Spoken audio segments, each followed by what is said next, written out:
Bihari Jaya Radha Madhava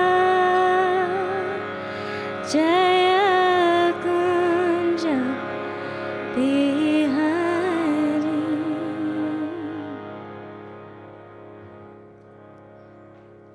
Jai Shri Prabhupada Ki Jai.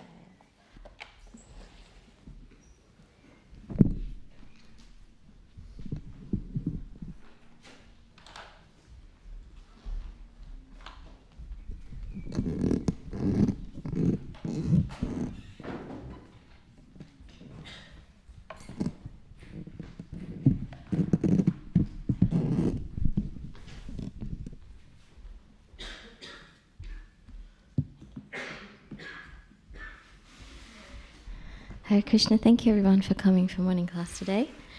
We're going to be reading from Śrimad Bhāgavatam, 3rd Canto, 10th chapter, text 10. Om Namo Bhagavate Vasudevaya. Om Namo Bhagavate Vasudevaya. Om Namo Bhagavate Vasudevaya.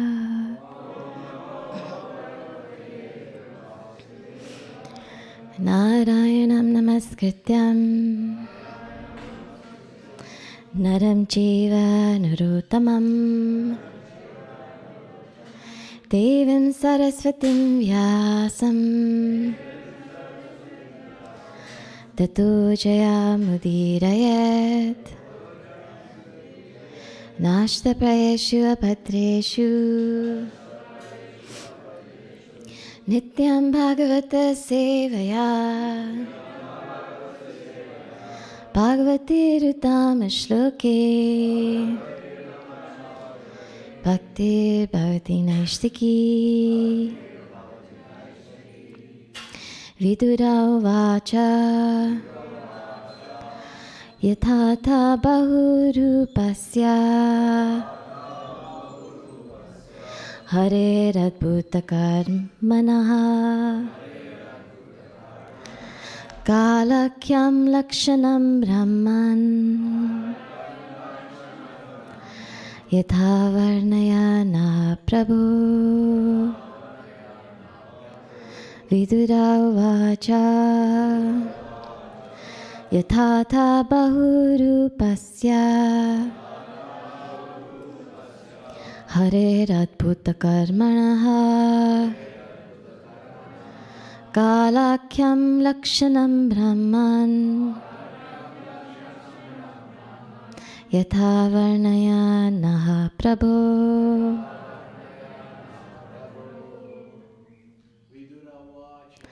Vidura Vacha Yathatha Bahurupasya Hare Radbhuta Karmanaha Kalakyam Lakshanam Brahman Yatha Varnayana Prabhu Vidura Vacha Yathatha Bahurupasya Hare Radbhuta Karmanaha Kalakyam Lakshanam Brahman Yatha Varnayana Prabhu Vidura Vacha Yathatha Bahurupasya Hare Radbhuta Karmanaha Hare Lakshanam Brahman Yatha Varnayana Prabhu. Vaishnavis. Vidura Vacha Yathatha Bahurupasya Hare Radbhuta Karmanaha Kalakyam Lakshanam Brahman Yatha varnayana Prabhu Vidura uvacha Yathata bahurupasya Hareradbhuta karmanaha Kalakyam lakshanam brahman Yatha varnayana Prabhu Vidura uvacha Yathata bahurupasya Hareradbhuta karmanaha Kalakyam lakshanam brahman Yatha varnayana Prabhu Vidura vacha Vidura said Yatha as Atha you have said Bahurupasya having varieties of forms Harehe of the Lord Adbhuta wonderful Karmanaha of the actor Kala time Akyam of the name Lakshanam symptoms Brahman O learned Brahmana Yatha as it is Varnaya please describe Na unto us Prabhu O Lord. Translation and purport by His Divine Grace A.C. Bhaktivedanta Swami Srila Prabhupada Ki Jai. Please repeat. Vidura inquired from Maitreya, O my Lord, O greatly learned sage, kindly describe eternal time, which is another form of the Supreme Lord, the wonderful actor. What are the symptoms of that eternal time? Please describe them to us in detail. Purport. The complete universe is a manifestation of varieties of entities, beginning from the atoms up to the gigantic universe itself, and all is under the control of the Supreme Lord in His form of Kala, or eternal time. The controlling time has different dimensions in relation to particular physical embodiments. There is a time for atomic dissolution and a time for the universal dissolution. There's a time for the annihilation of the body, of the human being, and there is a time for the annihilation of the universal body. Also, growth, development, and resultant actions all depend on the time factor. Vidura wanted to know in detail the different physical manifestations and their times of annihilation.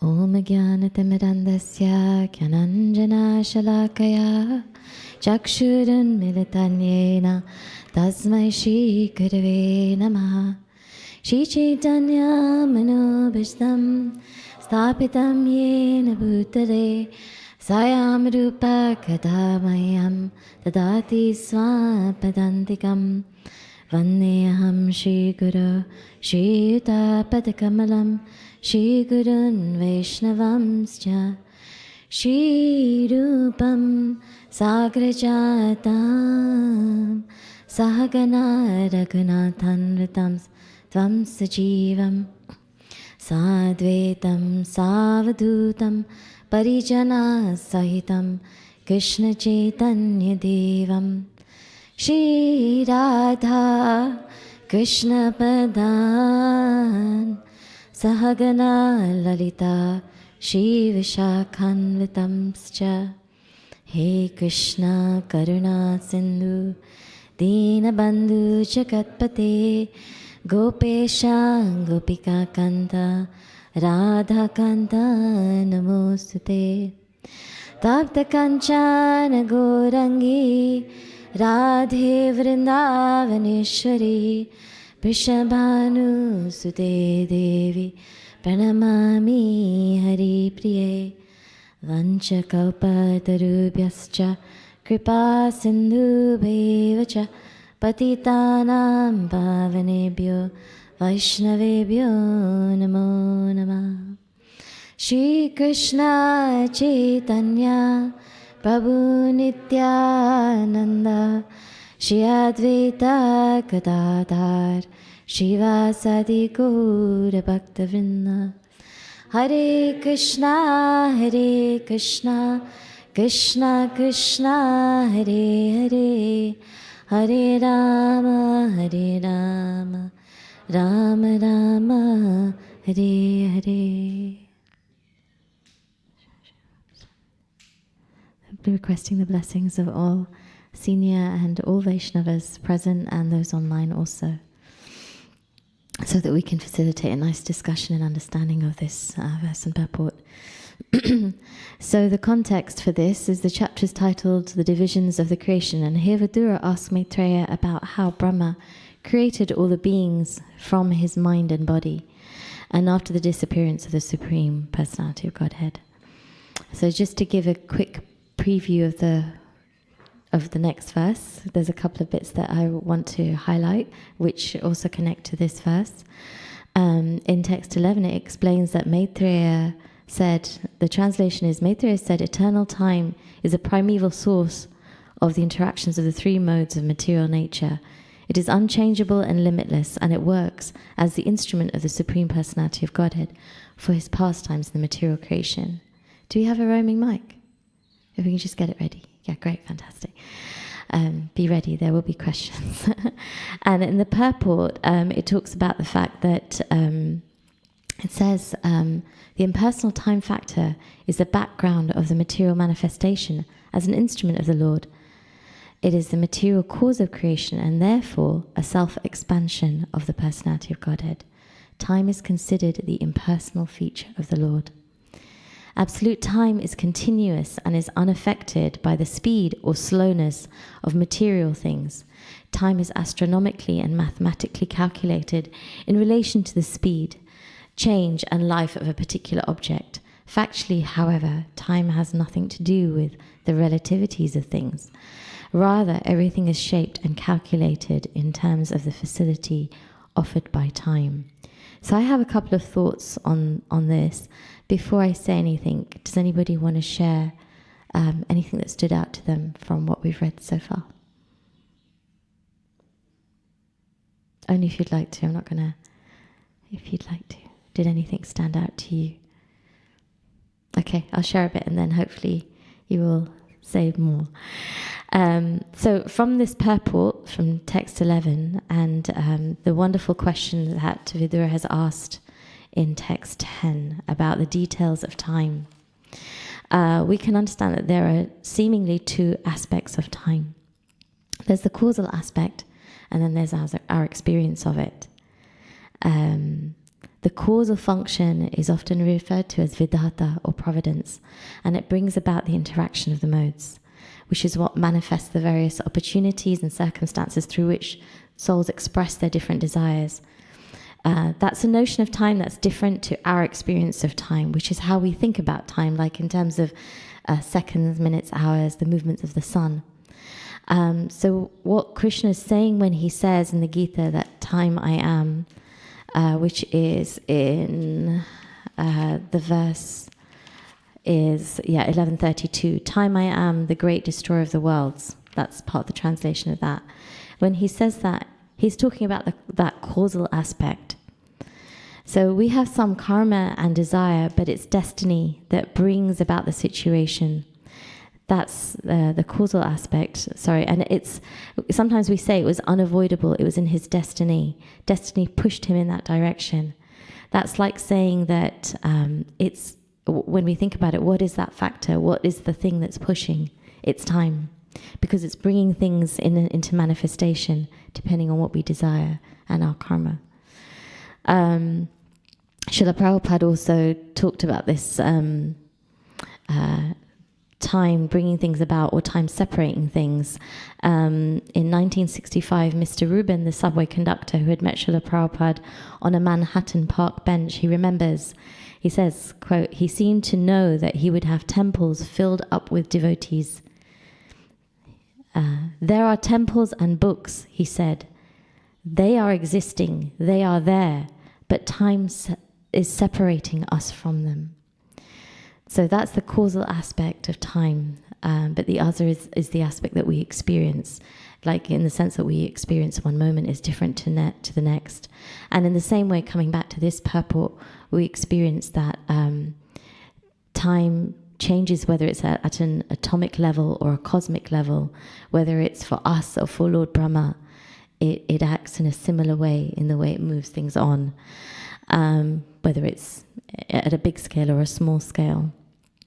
So I'm going to ask a question shortly, so just be ready. But in text 12, there's one other very nice part in the purport. It explains that the translation is, this cosmic manifestation is separated from the Lord as material energy by means of kala, which is the unmanifested impersonal feature of the Lord. Again, referring to this time as the impersonal feature of the Lord. And then in the purport, it explains one little section. It appears so because of its being separated. This unmanifested world is the self-same personality of Godhead, but it appears to be something else, or something beyond or besides the Lord. It appears so because of its being separated from the Lord by means of kala.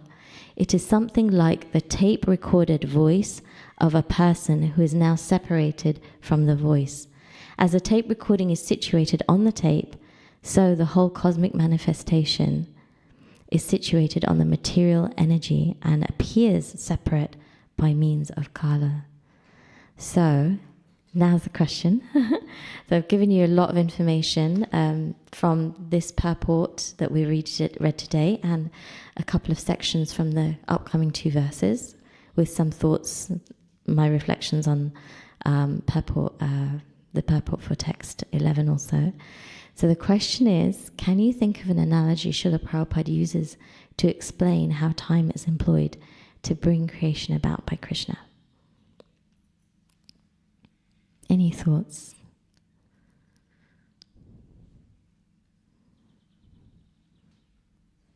It's an analogy of someone doing something, if that helps. I'm sure many of you know. Any guesses? There's somebody here who's feeling, yeah? Is there a hand here? I don't know. No? Okay, maybe I should. It's in the 4th canto, but the analogy is of a potter. Does that ring a bell? Does anybody know the analogy now and want to try to say it a little bit? Or yes? Yeah, can we give you the mic? Yeah. The pot is already there, but time is separating as he's making from scratch, mixing with the water and other things. Yeah. Thank you. The time is just separating there, maybe. Okay, that's part of it. Thank you. There's one more hand here. Maybe we can take that and then we'll... The time is like the spinning, Yes. And then it can take shape as a result of the spinning. Yes, you've got it. Between you both, you've cracked that one. Thank you. In the purport from Śrimad Bhāgavatam 4:11-17, it says there are 8.4 million species, different species of life with different wishes. Actually, let me start slightly earlier. It says the atheistic philosophers who do not agree to accept the Supreme Personality of Godhead as the original cause of creation think that the material world moves by the action and reaction of different material elements. There are 8.4 million species of different species of life with different wishes and different actions. How the material force is working cannot be explained just on the basis of a chemical reaction. And then further down it says, a suitable example in this connection is that of the potter and the potter's wheel. The potter's wheel rotates and several varieties of earthen pots come out. There are many causes for the earthen pots, but the original cause is the potter who sets the force on the wheel. That force comes by his superintendence. The pot is produced under certain conditions of action and reaction of material energy, but the potter is not in the pot. In a similar way, the material creation is set up by the Lord, but he remains aloof. As stated in the Vedas, he simply glanced over it, and the agitation of matter immediately began. And this is explained a little bit further in the book Before Religion. On page 87, there's a diagram as well. I've got it with me if anyone wants to have a look. And it explains that the Bhagavad uses pottery. The Bhagavata is the word used for the Bhagavatam in that particular book, the way it's referred to. The Bhagavata uses pottery as an example that overlaps with Aristotle's categories. So material energy is equivalent to the clay or the potential state. The efficient cause is the wheel and the force applied, which is also equivalent to time. The formal cause is the blueprint or the universal form. And the final cause is the storage vessel or the purpose or the self's desires. So you can read more about it there. But I'll give you a little bit more from that book. So Aristotle would place the potter also as an efficient cause, along with the wheel and force applied. The Bhagavata differs here in pointing out that the potter is not merely an efficient cause like the wheel, but rather the potter has their own independence as the transcendent cause of all causes. The potter must choose to accept the goal of creating a storage vessel. So that's a difference between the two thought systems. Thus, the ultimate reality simultaneously pervades every aspect of the cosmos, as the clay, the process, and the blueprint, and yet also remains transcendent as the potter. The Bhagavad describes it as akin to a spider weaving a web it has created, retracting the web by consuming it, and then repeating the process. All the while, the spider maintains its independent existence. So I hope that sheds a bit more light on that analogy and what's happening then. So I have another question. At what stage of creation is time a factor, and what does it help bring about? Yes, Ru, can we have the mic? Oh, you've got it, great. The time is at the beginning when it's the pradhan, and then helps to bring into motion all the elements. Brilliant. It takes pradhan to another state which is called Mahatattva. Yes, I think that's right. Yeah, and then it goes to prakriti after that. I have a diagram on that as well. I can put it out in a minute. But so this is just to explain a little bit more about that aspect. For the cosmos to become, for the universe to become manifest as we know it, the internal energy takes on a certain material or limiting qualities, thus transforming into the external energy. And so in that way, we can either see the universe as spiritual or material, or as both, because it's the same energy essentially. This is from Before Religion as well. The ultimate reality is sometimes called nirguna or nirvana, both denote the absence of temporality or any other qualities of material nature. When the internal nature transforms into the external nature, we get saguna. Sa means with, and guna means material qualities. Qualities of nature are thus explained as the most fundamental way of understanding and perceiving reality rather than physical particles. The transformation of internal energy into the external energy is also the first stage of cosmic creation, and its resultant state is a state of potential called pradhan. That's also called saguna Brahman, because it is nirguna Brahman with the qualities. Saguna means with the qualities. So that pradhan is the first state, which has the modes in a latent state. In which, and it says here, in which there's no activity, no time, no manifestation, not even awareness. This state is thus dormant, a vast, almost nothingness. Almost because it's like a void, but it's pregnant with potential. Just like zero is almost nothingness with unlimited potential. It has been compared to being in a completely dark room. You can't see anything, including yourself. So that is the state of pradhan. Now, here on. It is said that this dormant potential state was agitated by the glance of transcendence. The Bhagavata goes on to explain that this glance is composed of the combination of time and the unlimited living beings, the marginal energy. Time represents the will of ultimate reality, and the living beings arrive with their respective destinies and desire. Observation directs consciousness, and this has effects. As one passage describes, and this is from actually Bhagavatam 5:1838, exactly as a piece of iron moves under the influence of a magnet, inert matter moves when you glance over the total material energy. So without this glance, the dormant state would always remain dormant and we would have no first motion.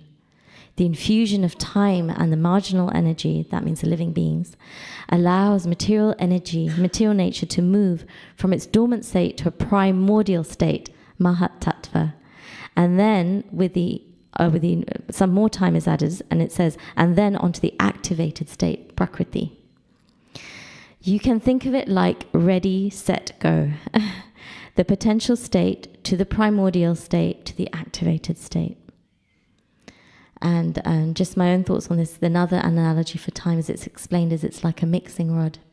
It mixes the three qualities, the three modes of material nature, and brings them into an activated state.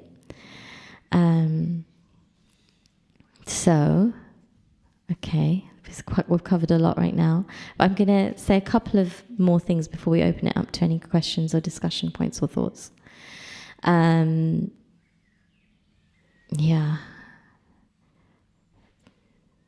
So this is from an essay written by someone called Devarshi Prabhu. It's titled Kala, Eternal Time, What is Time? So everything that's born has to die. That is the law of material nature. As soon as a man is born, he dies. At every moment. Every birthday reduces our fixed lifespan by 1 year and brings us closer to death. Thus death, in the form of time, is devouring every living entity at every moment. But the last stroke is called death itself. That death is none other than the Lord in his impersonal feature as a time factor. The Śrimad Bhāgavatam compares time to the deadly sharp blade of a razor, because time imperceptibly devours the duration of life of everyone. One must carefully use one's life properly. Since time represents the Supreme Lord, using time to search for the absolute truth is the best practical use of time. Otherwise, one's life is uselessly wasted in due course of time. And there's a beautiful verse, Śrimad Bhāgavatam 3:31. The personality of God had said, as a mass of clouds does not know the powerful influence of the wind, a person engaged in material consciousness does not know the powerful strength of the time factor by which he's being carried. And in the purport it explains, the great politician Pandit named Chanakya said that even one moment of time cannot be returned, even if one is prepared to pay millions of dollars. The purport continues, one cannot calculate the amount of loss there is in wasting valuable time, either materially or spiritually. One should be very alert in utilizing the time which he has at his disposal. A conditioned soul lives in a particular body for a fixed measurement of time, and it is recommended in the scriptures that within that small measurement of time, one has to finish Krishna consciousness and thus gain release from the influence of the time factor. But unfortunately, those who are not in Krishna consciousness are carried away by the strong power of time without their knowledge, as clouds are carried by the wind. And there's one other beautiful verse from Śrimad Bhāgavatam 2:317. Ayurharati vepam sam udyanashtam chayanaso tasyate chatmano nitya uttama shloka vartaye. Tasyate yatshano nitya uttama shloka vartaya. Both by rising and by setting, the sun decreases the duration of life of everyone who utilizes the time for everyone except one who utilizes the time by discussing topics of the all-good personality of Godhead. And one encouraging thing in one of the texts leading up to this, so this is the same chapter in text 4, in the purport it says that Brahma engaged himself for the personality of Godhead, Narayan, means that, so that was quoted, that Brahma engaged himself for the personality of Godhead, Narayan, means that he engaged himself in the service of the Lord. That is the highest penance one can perform for any number of years. There's no retirement from such service, which is eternal and ever encouraging.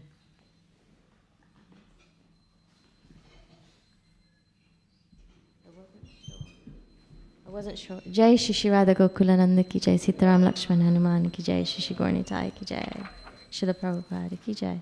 I wasn't sure if we'd have time to read this verse by Prabodhananda Saraswati from Chaitanya Chandramrita 5. Kevalyam narakayate tridashapura akasha pushpayate durdantendriya kala sarpa patale proktaha damstrayate vishma purnam sukhayate vidhi mahendra dishcha kitayate yat karunaya katakshave bhavavatam tam goram eva stuma. And the translation is very poetic as well. Kevalya, oneness in the effulgence of Brahman, appears hellish to the devotee. The heavenly planets appear like phantasmagoria. The yogis meditate for sense control, but for the devotee, the senses appear like serpents with broken teeth. The devotee doesn't have to control his senses as they are already engaged in the Lord's service. In the material condition, the senses are like strong as poisonous snakes. But when the senses are engaged in this Lord's service, they are like poisonous snakes with their fangs removed, and so they are no longer dangerous. The entire world is a replica of Vaikuntha for the devotee because he has no anxiety. He sees that everything belongs to Krishna and he does not want to enjoy anything for himself. He doesn't even aspire for the position of Lord Brahma or Indra. He simply wants to engage everything in the service of the Lord. Therefore, he has no problem. He stands in his original constitutional position. All this is possible when one receives Sri Chaitanya Mahaprabhu's merciful glance. So I'm going to stop there. Thank you so much for listening and for your patience, and just open it up. We have about 10 minutes if anyone has any comments, corrections, reflections. We have one here, if we can pass the mic forward. There was a lot of information, I know, but it's quite a technical subject matter, and I felt that it was important to read from the Bhāgavatam and to hear Srila Prabhupada's purports on this, because it's easy to see it in a very simple way, but actually this ability to understand time, the time factor, is actually very important, and it's very profound. Yes. Hare Krishna. Hare Krishna. So, with the passage of time, there are some changes which are bound to happen, changes or loss or death. So, just wanted to check with you, what should be our attitude towards such changes? Let's say someone undergoes some loss, let's say financial loss. So, one thought process can be that which is presented in Bhagavad Gita, Ashochayanam Vashochastam, that while lamenting. The other thing can be, oh no, Lakshmi is Krishna's energy. It should be and can be engaged in Krishna's service. So a loss of Lakshmi is like loss of something that could have been of valuable for Krishna's service. So which one is correct? What are your thoughts on it? I'm confused, Mother, that's why I'm asking. So the first one was? Why are you lamenting with the passage of time? So don't worry about it. It's coming and going. In future, anyhow, it would have happened. You'd have lost it anyway. Kal would have taken it away anyhow, and Kal is a form of Krishna. Yeah. So don't lament, and that's one school of thought. Yes. And then the other is that Lakshmi could have been engaged in Krishna's service. So, I mean, for a devotee, Srila Prabhupada went through the same experience. I'm thinking of him when I'm saying this to you, because he wanted to make so much money for Krishna to help his Guru Maharaj's mission, actually. And he had many pharmacies and a big business. He was a big businessman, pharmaceutical businessman. But at a certain point, everything started to be taken away from him financially. And I forget the verse from the Bhāgavatam right now, but it explains that this taking away was actually Krishna's mercy. He was made a kinchana gochara, he was made materially deplete as a result of this, of everything being taken away. And he explains this on reflection. He actually talks about it in one of the purports of the Bhāgavatam as well, that this was his experience. So that doesn't mean it wasn't easy, you know, or that doesn't mean it wasn't hard, for him to deal with it. Krishna can show his mercy in both ways. He can show his mercy by giving Lakshmi to facilitate service, to use in his movement. He can also show his mercy by removing facility as well, to direct the devotee in another way. So I think for a devotee, they express and experience everything and take it as the mercy of the Lord ultimately. That yes, the Lakshmi could have been used in his service, but there must be some other plan. And that's why at this particular point it has been taken away, or I've lost some, or whatever's happened, financial situation has happened. Now which way can I maneuver the situation? And it can be sometimes that we can try something once or twice, 3 times, and then we realize that this door seems to be remain closed.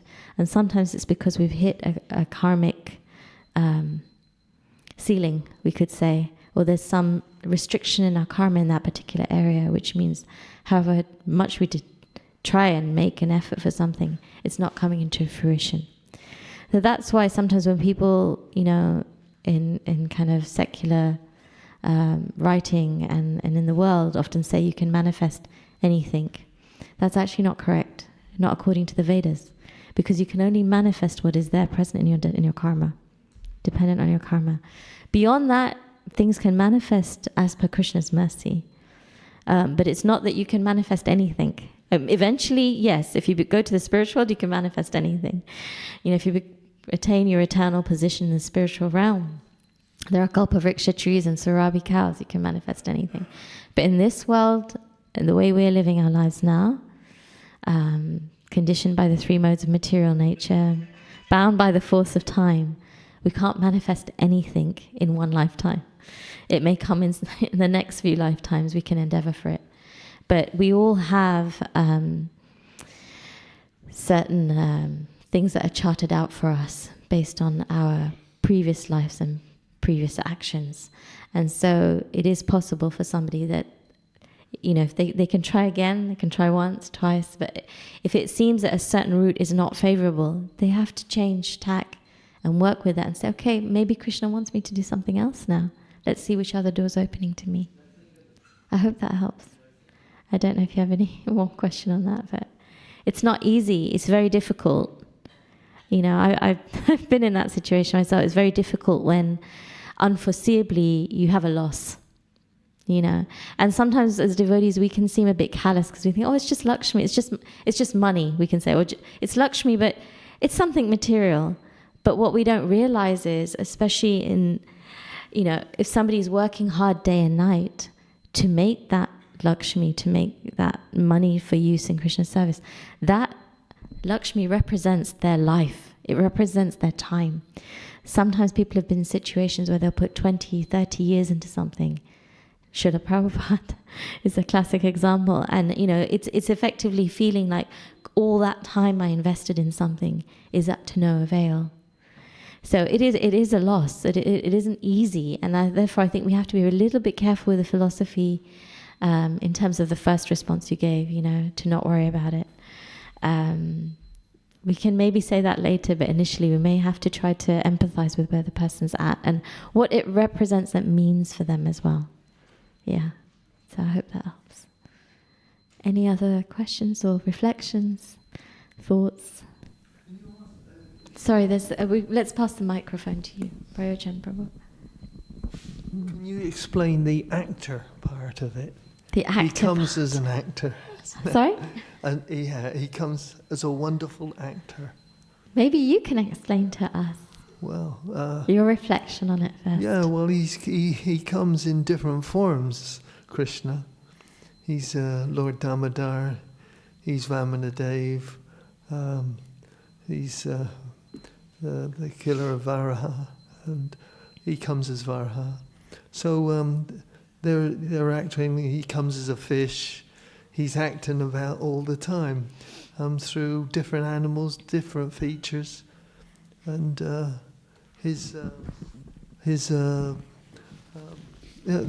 that's what occurs to me. Yes, yeah, absolutely. He's acting a part. Everything Krishna does is wonderful. It's all to do time and place. Yes. Thank you so much. We have a couple of minutes if there are any last reflections, otherwise we'll close. There's one here actually.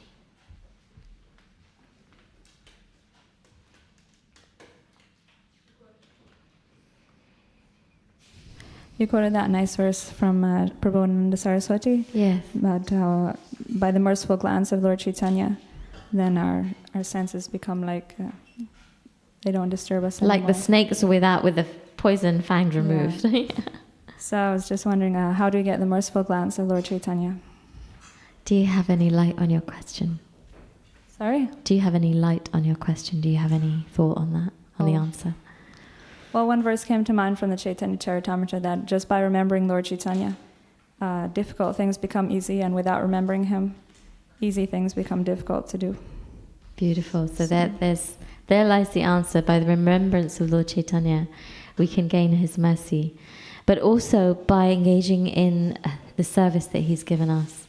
So we're in an institution, the International Society for Krishna Consciousness, which is trying to work in a unified, coordinated way to bring people who are unaware of Krishna to understand about him. And that's a mission that Srila Prabhupada has continued on from the previous acharyas according to their desire. And we have this great benediction of being able to take part in that mission of Lord Chaitanya. And indeed, Lord Chaitanya's pastimes are active and alive now in this movement.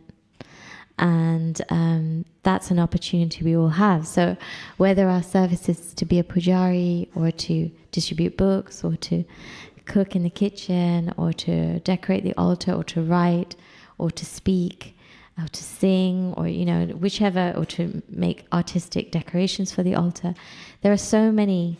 These are just a few. There are so many. In fact, unlimited services we can do to take part in this mission of Chaitanya Mahaprabhu.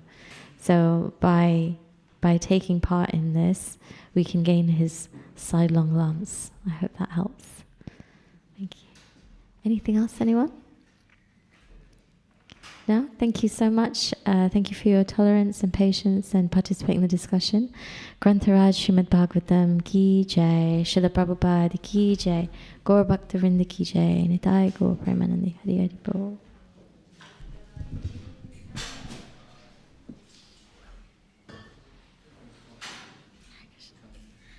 I hope your friend, hope things work out okay. Yeah, nothing in my life, but I just ask such questions, and I'm not able to give satisfactory responses to people. It's very difficult.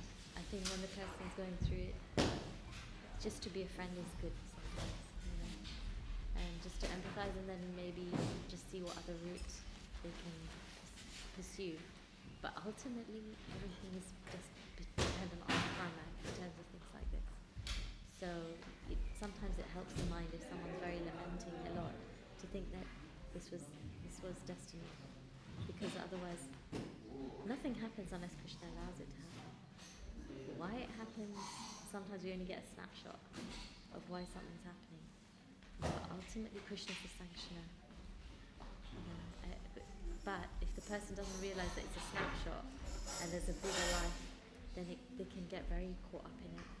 So sometimes even too much philosophy may be difficult for them to understand. Just Shada and Kirtan, coming into the association of devotees, friendship, and then hopefully things will, the burn will soften, you know, because it does sting. When you go through losses like that, it can be really, really